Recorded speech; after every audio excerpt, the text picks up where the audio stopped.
Now, a key event in the US election calendar is due to begin in just a few hours, the Democratic Party's national convention. Usually, conventions are attended by tens of thousands of party faithful.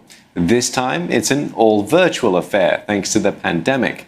Opening night will feature Bernie Sanders and former First Lady Michelle Obama. But all eyes are on Joe Biden, who's set to unveil his vision for the party when he formally accepts the Democratic nomination in the week. He enters the convention as his poll lead over Donald Trump tightens. 99.9% of the American people watch a convention on television. They don't physically attend a convention. And so this is going to be a different convention, but I think it's going to be remarkably exciting because it's going to be from all over America.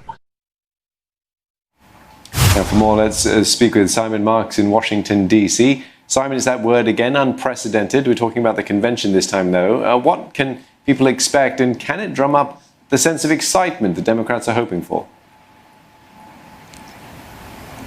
Well, I think that is the big question, Steve. I mean, under normal circumstances this morning, I should not be sitting here. I should be sitting in an enormous arena with a huge stage behind me right above my head. I ought to be looking up and being able to see the balloons and the confetti that would eventually drop on Joe Biden and Kamala Harris at the end of this convention week.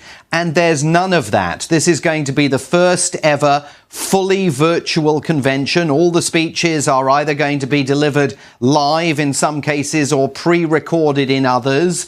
There's not going to be any of the razzmatazz or any of the sizzle that we traditionally associate with conventions. It's not going to be possible to grab a cowboy hat-wearing delegate from Texas and bring him to the microphone and ask him what he thinks of the speech that Joe Biden or later today Michelle Obama and Bernie Sanders will be making. So I think there's a real question here as to just how engaged the electorate is going to prove to be by what will literally this time round be a made-for-TV event. There's a bit of parliamentary business that always takes place at the convention, the formal vote that will anoint Joe Biden as the candidate, discussion about the party's manifesto this November. That's hugely taking a back seat in this virtual environment, and I think it's going to be very interesting to see as we look at the television ratings, does the audience stick with the show throughout the 2 hours that are being shown on the major broadcast networks here, or do they not find it particularly passionate and inspiring? We will find out. Well, not to be outdone, U.S. President Donald Trump is hoping to steal the show with a tour of his own.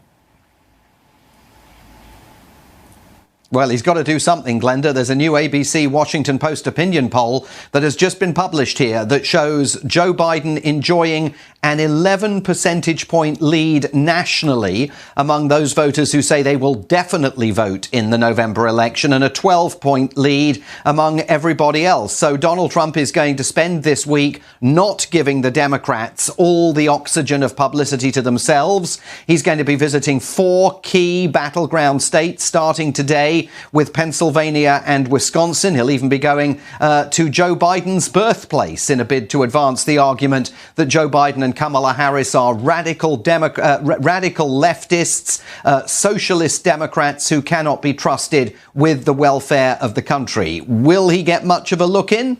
Traditionally, he wouldn't. This is the Democrats' week. His big opportunity comes next week when the Republicans hold their also virtual convention. All right, thanks for that update. Simon Marks speaking to us from Washington, D.C.